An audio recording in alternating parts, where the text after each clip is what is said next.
그때 아말렉 사람들이 와서 르비딤에서 이스라엘과 싸웠습니다. 모세가 여호수아에게 말했습니다. 사람들을 뽑아서 아말렉 사람들과 싸우러 나가거라. 내일 내가 하나님의 지팡이를 손에 들고 언덕 꼭대기에 서 있겠다. 그리하여 여호수아는 모세의 말대로 아말렉 사람들과 싸우러 나갔습니다. 한편 모세와 아론과 훌은 언덕 꼭대기로 올라갔습니다. 모세가 팔을 치켜들고 있는 동안에는 이스라엘 백성이 싸움에서 이겼지만 모세가 팔을 내리면 아말렉 사람들이 이겼습니다. 그러던 중 모세가 지쳐서 팔을 들 수 없게 되었습니다. 이때 사람들이 큰 돌을 가져다가 그 위에 모세를 앉혔습니다. 그리고 아론과 훌은 모세의 팔을 붙들어 올렸습니다. 아론은 모세의 한쪽에, 훌은 다른 쪽에 서 있었습니다. 그들은 해가 질 때까지 그렇게 모세의 팔을 붙들고 있었습니다. 그리하여 여호수아는 그 싸움에서 아말렉 사람들을 물리쳐 이겼습니다. 그때 여호와께서 모세에게 말씀하셨습니다. 이 싸움에 관한 일을 책에 써서 사람들이 잊지 않도록 하여라. 그리고 여호수아에게도 꼭 일러주어라. 왜냐하면 내가 아말렉 사람들을 이 땅에서 완전히 없애버릴 것이기 때문이다. 모세는 제단을 쌓고 그 이름을 여호와는 나의 깃발이라는 뜻의 여호와 니시라고 지었습니다. 그리고 모세가 말했습니다. 내가 여호와의 깃발 위에 손을 들면 여호와께서는 영원토록 아말렉 사람들과 싸우실 것이다. 이집트를 떠나서 광야의 길을 걷고 있는 이스라엘 백성들의 여정은 예수를 믿고 구원을 받고 신앙 생활을 하는 우리의 믿음 생활의 축소판이다라고 생각을 해볼 수 있습니다. 이스라엘 백성들이 광야에서 여러 가지 어려운 사건들을 만나죠. 근데 그 사건은 하나님에 대한 믿음을 배우는 통로가 됩니다. 그렇다면 우리가 인생을 살아가면서 만나게 되는 크고 작은 사건들도 그것이 행복한 사건이건 버거운 사건이건 간에 하나님을 향해서 믿음을 키우는 통로가 되어야 하는 것입니다. 그래서 이 출애굽기의 여정을 보면서 우리는 어떻게 하면 하나님께 한 발짝 더 나아갈 수 있는 믿음의 사람이 될 수 있을까라고 하는 고민을 해볼 수 있는 것입니다.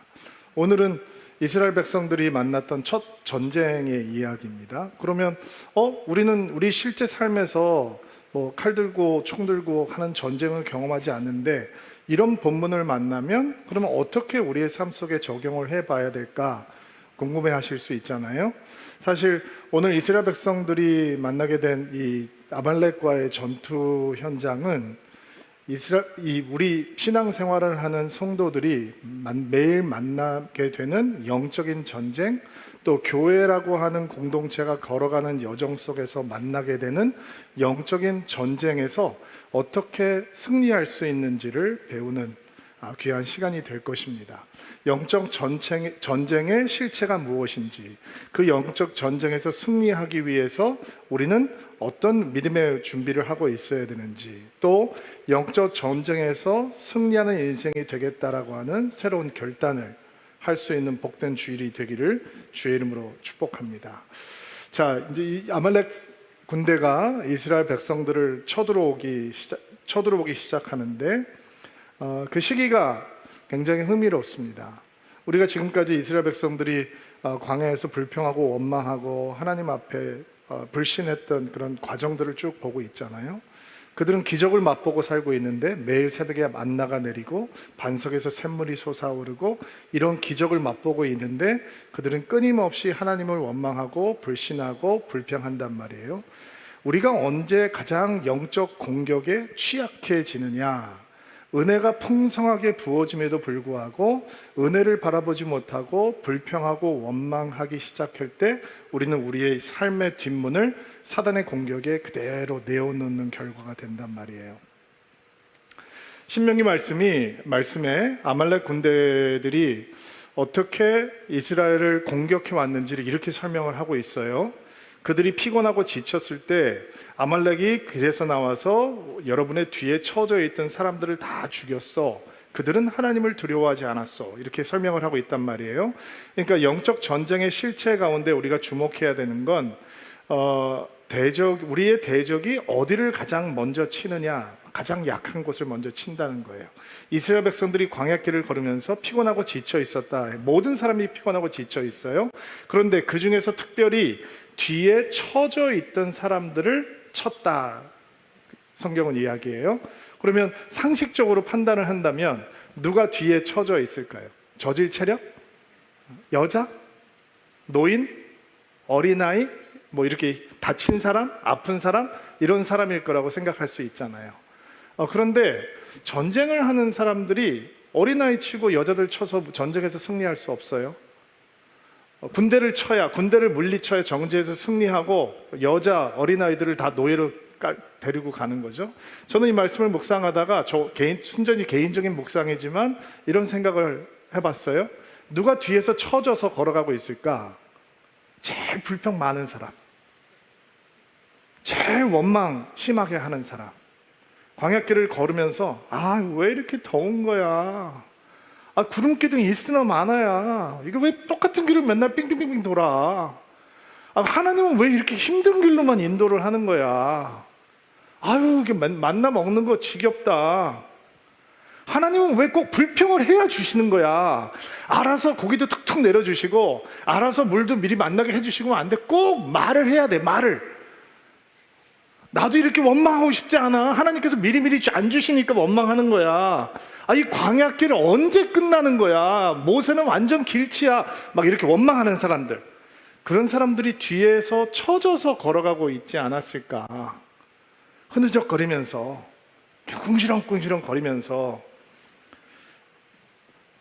아말렉이 어디를 공격하느냐? 가장 약한 쪽을 공격했다라는 거예요. 여러분, 아말렉 군대는 하나님을 미워하고 대적하는 세력의 상징입니다. 사단을 추종하는 세력의 상징으로 우리에게 다가옵니다. 사단이 어디를 제일 먼저 공격하는가? 가장 취약한 부분.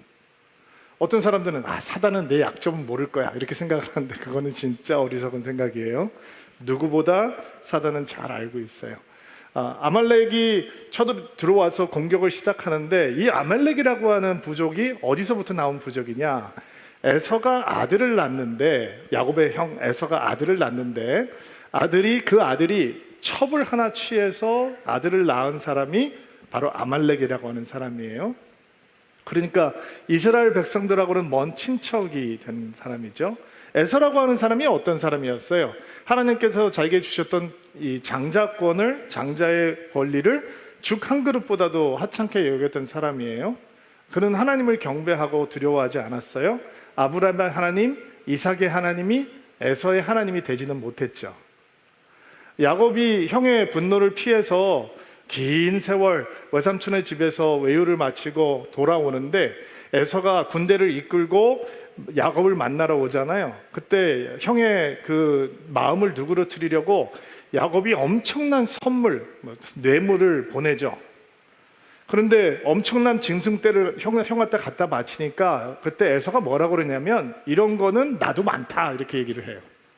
그러니까 하나님께서 그에게 은혜를 주셔서 그를 강성한 민족이 되게 하시고 부유한 민족이 되게 하셨어요. 그러나 여전히 그는 하나님에게 관심이 없었어요.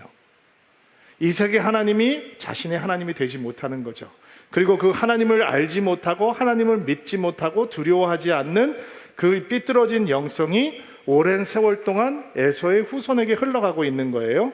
야곱의 자손 이스라엘 백성들은 이집트에서 긴 세월 노예 생활을 하죠. 근데 그 시간 동안 에서의 자손들은 강대한 민족이 돼요. 부요한 민족이 돼요. 강한 군대를 가진 나라가 된단 말이에요. 그러나 그들에게 하나님은 존재하지 않는 거예요. 하나님을 믿는 믿음이 없는 거예요. 그래서 이스라엘 백성들이 그들을 광야를 지나고 있을 때 와서 그들을 공격하고 전쟁을 일으키게 되는 것입니다. 약한 쪽을 치고 들어와요. 가장 취약한 부분을. 그러면 여러분과 제가 사단의 공격을 받을 때 우리는 어떤 부분에서 공격을 받을까? 우리의 가장 약한 쪽에, 가장 취약한 쪽에. 약점이 없는 사람은 없어요. 약점이 없는 공동체는 없는 거예요. 사단이 서울 드림교회를 공격한다면 어디를 치고 들어올까? 우리의 가장 약한 부분을. 여러분이 믿음의 사람인데 사단이 여러분의 믿음을 무너뜨리려면 어디를 치고 들어오는가? 여러분의 가장 취약한 부분을. 평생 목회를 잘하시고 존경을 받던 목회를 하시다가 말년에 큰 실수를 범하고 하나님의 영광을 가리게 되는 일들을 하는 선배 목사님들을 종종 만나게 됩니다. 사단이 어떤 존재인가?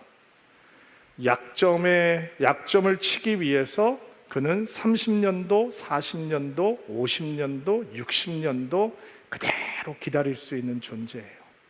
그리고 가장 약해진 순간 그 약점을 치고 그의 인생을 무너뜨리게 되는 거죠. 사단은 인내합니다. 사단은 지혜롭습니다. 사단은 집요합니다. 사단은 교활합니다. 그런 믿음의 사람들을 무너뜨리기 위해서 어떤 것도 할 수 있는 존재입니다. 어떤 사람에게는 돈이 약점이에요. 쾌락이 약점이 되기도 하고, 자식에 대한 집착이 약점이 되기도 하고, 사람들에게 인정받고 명예를 갖는 게 약점이 되기도 하고, 열등감이 약점이 되기도 하고, 영적인 무관심, 하나님에 대해서 관심이 없는 것, 영적인 게으름이 약점이 될 수 있어요. 거친 성품을 가지고 있는 것도 약점이 될 수 있고, 소심한 마음도 약점이 될 수 있어요. 사단은 제일 잘 알고 있어요. 저도 여러분도 우리의 가장 약한 부분이 사단의 공격이 임해오는 통로다라고 하는 것을 기억하고 있어야 돼요. 그러면 목사님, 약점을 막으면 되는 게 아닙니까? 제가 아까 말씀드렸잖아요. 약점이 없는 사람은 없다고. 약점을 알고 있다고 해서 그 약점이 감춰지는 게 아니잖아요. 우리가 영적인 전쟁에 대해서 오늘 생각하고 배우면서 영적인 공격을 자꾸 받을 때 내 삶이 치열한 영적인 전쟁터라고 하는 사실을 매일 경험한다면 여러분이 기억해야 되는 것이 있어요. 그것은 내가 하나님의 사람이구나 라고 하는 것을 기억하셔야 돼요. 사단은 사단의 사람들을 공격하지 않아요. 사단은 하나님의 사람들만 공격해요. 믿음이 없는 사람들은 공격 대상이 아니에요. 자기의 소유니까. 믿음이 있는 사람들을 사단은 공격하는 거예요. 그러니까 우리가 영적인 공격을 받는다, 우리의 삶 속에 치열한 영적인 전쟁이 일어난다라고 하는 건 내가 제대로 믿음의 길을 걸어가고 있구나라고 하는 사인이 될 수 있다는 거예요. 놀라지 마세요. 두려워하지 마세요. 걱정하지 마세요. 공격을 받으면 공격을 막아낼 수 있는 믿음의 길을 배우면 되는 것이고, 영적 전쟁이 치열하면 그 영적 전쟁에서 승리할 수 있는 믿음의 길을 배우면 되는 것입니다. 오늘 이스라엘의 전쟁의 이야기를 묵상하면서 우리에게 교묘하게 다가오는 사단의 영적 공격과 영적 전쟁을 맞서서 어떻게 승리할 수 있는가 좀 배워보도록 하겠습니다. 8절부터 11절 말씀 한 목소리로 읽어볼게요. 시작. 그때 아말렉 사람들이 와서 르비딤에서 이스라엘과 싸웠습니다. 모세가 여호수아에게 말했습니다. 사람을 뽑아서 아말렉 사람들과 나가서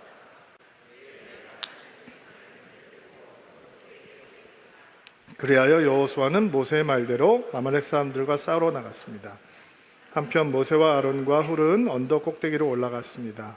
모세가 팔을 치켜들고 있는 동안에는 이스라엘 백성이 싸움에서 이겼지만 모세가 팔을 내리면 아말렉 사람들이 이겼습니다. 영적인 전쟁에서 승리하는 것은 승리하는 전술이 있다라고 하는 것을 먼저 아는 거예요. 그 전술은 전방의 싸움과 후방의 싸움을 나누는 것에 있어요. 전쟁을 여호수아가 잘할까요? 아니면 모세가 잘할까요? 당연히 모세죠. 여호수아는 전쟁 해본 적이 없어요. 노예니까 벽돌만 굴 줄 알지.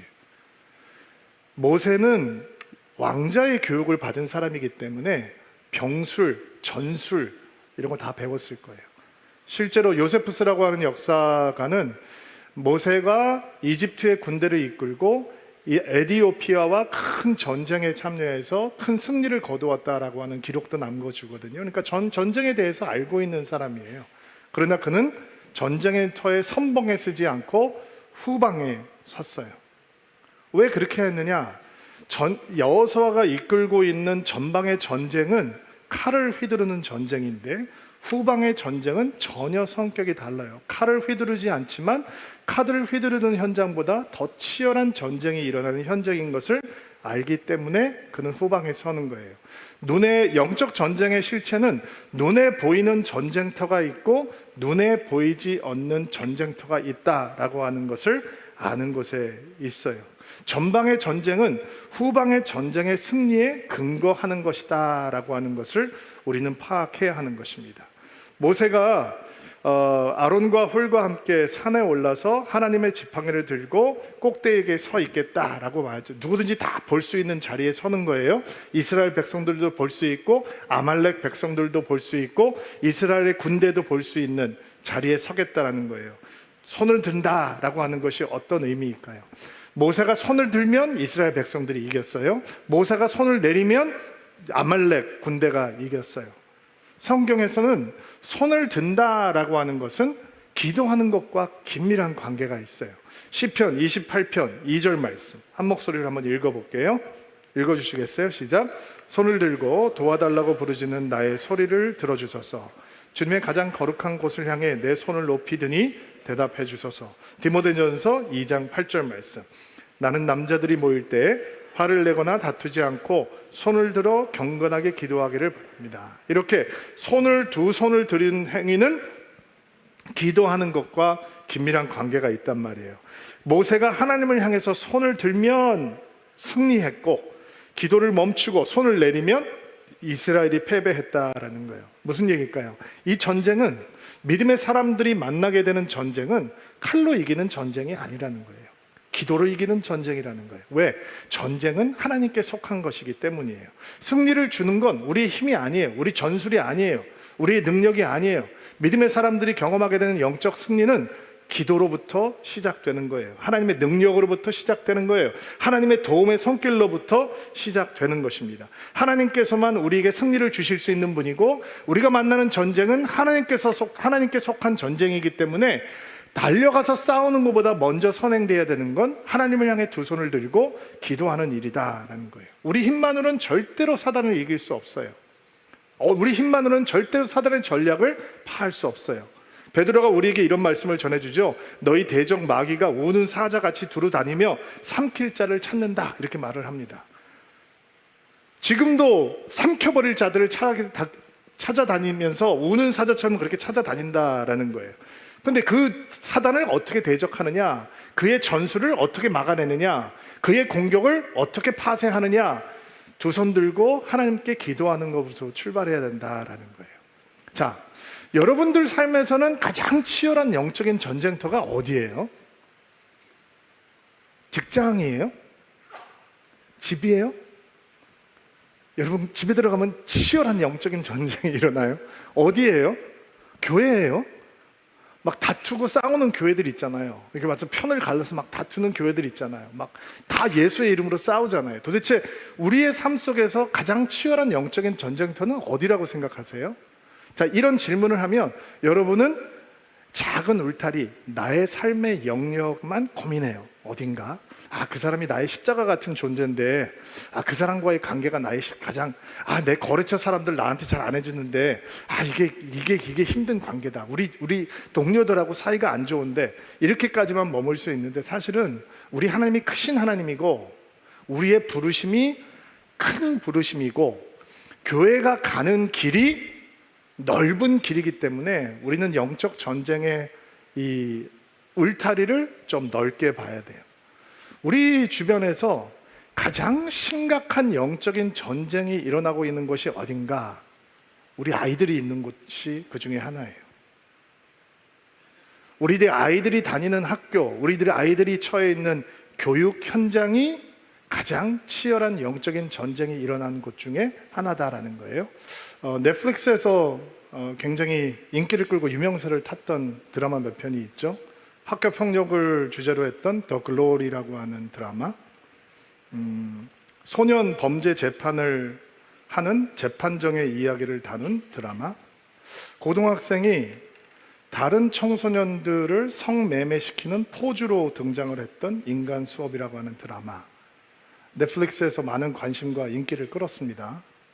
사실은 이런 드라마의 소재가 어떤 창의적인 작가의 상상력으로부터 출발한 거라면 그냥 드라마로 끝나지만 우리를 몹시 괴롭게 하고 고통스럽게 하는 이유는 그렇게 파격적이고 충격적인 소재가 매일매일 우리 아이들이 다니고 있는 학교에서 일어나는 일들이다라고 하는 사실 때문에 사실은 더 괴로운 거죠. 여러분, 우리 어른들이 우리 아이들을 어떻게 양육하고 있는가? 유기농 먹이고 좋은 학원 보내주고 진학 관리해주고 좋은 친구들 사귈 수 있도록 뭐 털을 만들어 놓고 먹고 살게 해주면 좋은 부모의 역할이라면 믿음이 왜 필요하겠어요? 그렇죠? 여러분, 음주 흡연, 학교 폭력, 성적 일탈이 초등학교까지 내려왔다는 거 알고 계십니까? 이런 수준으로는 우리 어른들이 우리 아이들을 지켜낼 수 없습니다. 요즘은 똑똑한 아이들이 별로 재구실을 못합니다. 이제 AI가 발달하기 때문에 뭐 문제 몇 문제 잘 푼다고 뭐 잘 외운다고 똑똑하다고 명함 못 내밉니다. 우리가 기계하고 다른 유일한 것은 인성을 가지고 있다라는 겁니다. 근데 어디서 인성을 가르쳐 줍니까? 학교에서 인성을 배울 수 있습니까? 선생 뒤에서 저렇게 누워서 있는 아이 왜 지도하지 못할까요? 선생이 더 욕을 보기 때문입니다. 교사가 더 해를 당하기 때문입니다. 그러면 정치를 하는 사람들이 우리 아이들이 인성을 갖고 아름다운 인격을 가질 수 있는 그런 아이들이 될 수 있도록 환경을 바꿔줄 수 있습니까? 절대로 못합니다. 오른쪽으로만 갈 줄 알고 왼쪽으로만 갈 줄 알지 앞으로 갈 줄 모르는 사람들이 어찌 그런 일들을 하겠습니까? 그 사람들 우리 아이들에게 관심 없습니다. 자기 밥그릇에만 관심이 있는 겁니다. 속지 마십시오. 무엇이 세상을 바꿉니까? 무엇이 세상을 바꿔왔습니까? 예수의 사랑이 이 세상을 바꿉니다. 사랑받는 자가 바꾸는 것입니다. 또 있습니다. 기도가 세상을 바꾸는 것입니다. 기도가 우리의 미래를 바꾸는 것입니다. 이렇게 망가지고 있는 우리 아이들을 향해서, 우리 다음 세대를 향해서, 우리의 나라를 책임질 다음 세대, 넥스트 제너레이션을 향해서 기도의 두 손을 들고 하나님 앞에 부르짖을 때 그 아이들이 바뀌고 우리의 환경이 바뀌고 우리 나라와 민족이 하나님의 축복 가운데 거할 수 있는 것입니다. 여러분, 세상은 급박하게 돌아갑니다.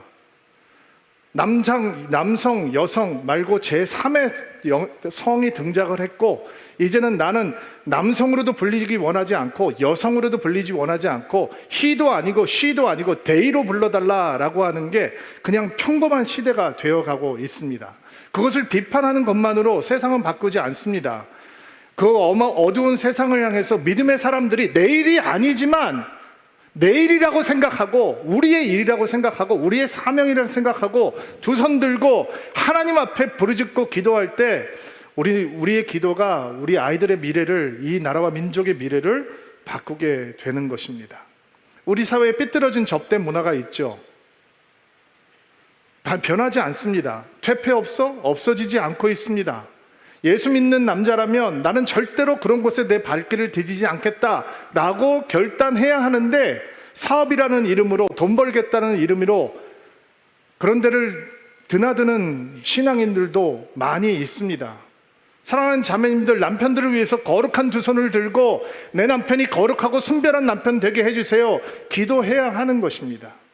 기도하지 않고 우리가 어떻게 영적인 전쟁에서 승리할 수 있겠습니까? 대한민국이 잘 살게 되었습니다. 근데 더 좋아졌습니까? 더 밝아졌습니까? 근데 우리는 왜 나라와 민족을 위해서 두 손 들고 하나님 앞에 가슴을 치며 기도하고 하나님, 우리의 미래가 무너집니다, 우리를 긍휼히 여겨 주옵소서 기도하지 않습니까? 두 손을 들고 하나님 앞에 기도할 때 우리의 미래가 바뀌는 것입니다. 우리의 영적 전쟁은 내가 당하고 있는 작은 유혹, 그것보다 훨씬 더 큰 전쟁입니다. 내가 직장에서 만나는 거친 관계들, 내가 가정에서 경험하게 되는 거친 관계들보다 우리 영적 전쟁의 실체는 훨씬 더 큽니다. 사단의 공격은 포괄적입니다. 그러므로 우리의 기도도 커야 하는 것입니다.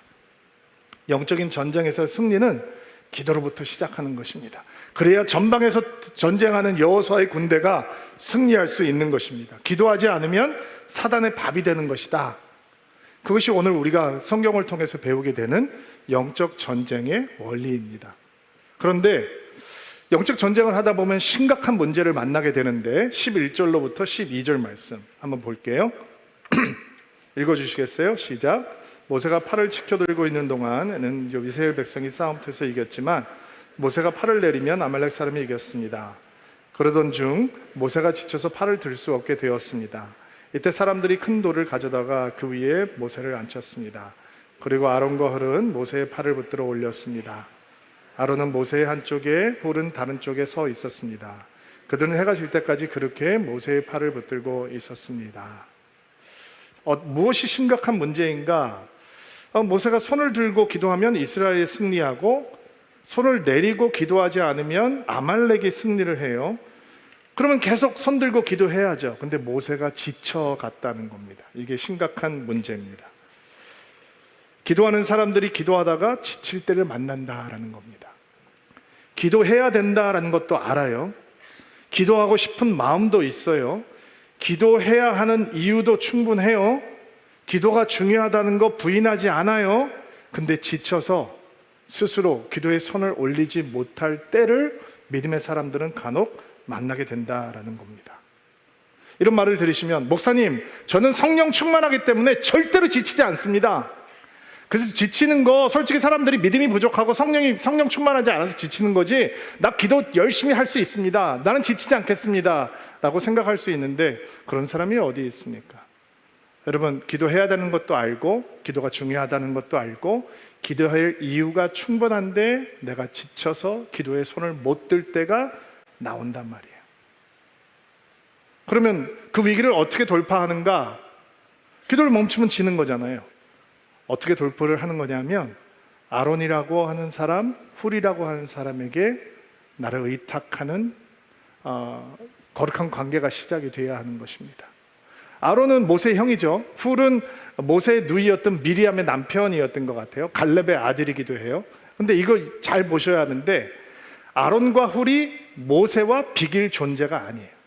뭐 믿음의 수준을 따지면 좀 그렇지만 모세의 믿음과 아론과 훌의 믿음은 비교 대상이 아니에요.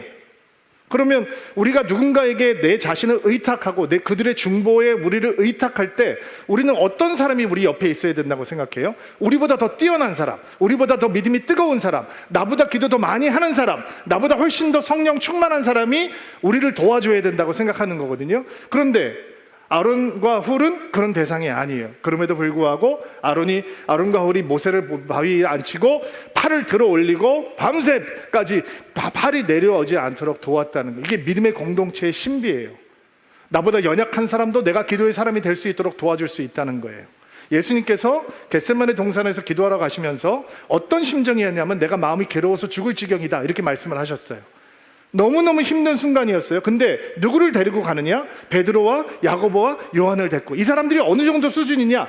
내 마음이 괴로워 죽을 지경이다 라고 했는데도 잤어요. 기도하지 못하고 잤다고요. 근데 하나님의 아들이 그 못난 제자들에게 나를 위해서 기도해달라고 그들의 기도에 자신을 의탁하셨어요. 왜 교회가 이렇게 어설퍼 보이는데 교회에 들어와서 공동체를 붙들면 누군가 내 옆에 있으면 믿음으로 승리할 수 있는가? 그들이 우리의 팔을 올려줄 수 있기 때문이에요. 혼자 기도하지 마세요. 여러분, 우리 기도하는 자리가 우리에게 너무너무 소중한 자리가 돼야 돼요. 기도하는 모임이 우리가 사모하는 모임이 돼야 돼요. 근데 혼자 오지 마세요. 혼자 오면 지친다니까요. 언젠가는 포기하고 멈추고 싶은 그런 마음이 든다니까요. 같이 오세요. 부부가 같이 오고 자녀들도 같이 오고 셀 식구들끼리 같이 오고 기도하는 자리 셀 식구들끼리 일주일에 한 번 새벽 기도를 함께 한다든지 한 달에 한 번 철야 기도를 함께 한다든지 함께 모여서 기도할 때 옆에 아론과 훌이 생기는 거예요. 아론과 훌은 밥 먹다가 만나는 관계가 아니에요. 놀다가 만나는 관계가 아니에요. 아론과 훌은 기도할 때만 찾을 수 있는 관계란 말이에요. 그러니까 혼자 기도하지 마시고 셀 식구들끼리 함께 기도하시고 셀원들끼리 함께 와서 새벽 기도하고 하면서 우리의 손을 올려줄 수 있는 믿음의 공동체가 있어야 영적 전쟁에서 승리할 수 있는 것입니다. 여러분, 중보기도가 얼마나 위대한 사역인지 아세요? 하나님께서 그렇게 기도하는 사람들에게 너희가 황폐한 곳을 다시 세울 것이며 파괴된 기초를 쌓고 무너진 데를 보수하는 자가 될 것이며 길을 수축하고 거하는 곳이 될 사람들이 될 것이다. 이렇게 축복의 말씀을 하셨어요. 우리가 기도할 때 무너진 데들이 다시 세워지는 거예요. 함께 지금 오늘 예배드리고 있는 분들 중에 손을 못 드는 분들이 계세요. 지쳤어요. 멈춰버렸어요. 기도에 손을 못 들고 있는 분들이 있어요. 여러분, 기도하지 않으면 누구의 밥이 된다고요? 사단의 밥이 돼버리고 마는 거예요. 근데 내가 기도할 이유를 못 찾아요. 내가 스스로 기도를 시작도 못해요. 그래서 우리는 아론과 훌이 옆에 있어야 되는 거예요. 여러분의 함께 교제하는 분들이 여러분에게 아론과 훌이 되어지는 축복이 있게 되기를 바라고, 함께 예배하는 모든 분들이 누군가에게 아론과 훌이 되어줄 수 있는 은혜가 있게 되기를 바랍니다. 저희 목회자들이 여러분의 팔을 높이 올려드리겠습니다. 여러분이 저희들을 팔을 높이 올려주세요. 왜냐하면 언젠가는 우리가 스스로 기도하지 못할 깜깜한 순간들이 만날 수 있기 때문이죠. 그러나 아론과 훌이 우리의 손을 들려줄 때 우리는 그 엄청난 영적 전쟁을 기도의 힘으로 뚫고 나갈 수 있는 것입니다. 여러분, 기도 안 하고도 교회 다닐 수 있습니다. 기도 안 하지만 교회 오면 은혜 받을 수 있습니다. 교회 기도하면서도, 기도 안 하면서도 사역도 할 수 있고 교사도 할 수 있고 교회 섬길 수 있습니다. 기도 안 하면서 성경도 공부하고 성경도 가르치고 설교까지도 할 수 있습니다. 기도 안 하고 선교지 다녀올 수 있습니다. 가능합니다. 근데 기도 안 하면 영적 공격은 막아낼 수 없습니다. 영적 전쟁에서 승리할 수 없습니다. 우리는 기도 안 하면 늘 무너집니다. 늘 깨어집니다. 늘 패배합니다.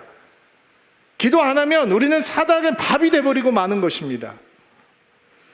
모세가 손을 올리고 아론과 훌이 함께 기도하면서 이스라엘 백성들이 승리합니다. 14절부터 16절 말씀 한 목소리로 읽어주시겠어요? 시작. 그때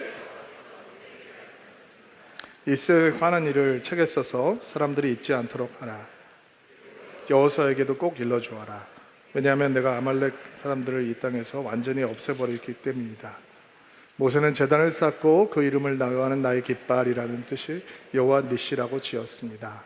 그리고 모세가 말했습니다. 내가 여호와의 깃발 위에 손을 들면 여호와께서는 영원토록 아말렉 사람들과 싸울 것이다. 전쟁의 승리의 기록을 남겨놓으라고 그러셨죠. 여호수아에게 들려서 외우게 하라라고 말씀하셨습니다. 이때부터 이미 하나님께서는 여호수아를 그 모세의 후계자로 보고 계셨던 것 같아요. 승리의 흔적이 남는 겁니다. 여러분, 이게 믿음입니다.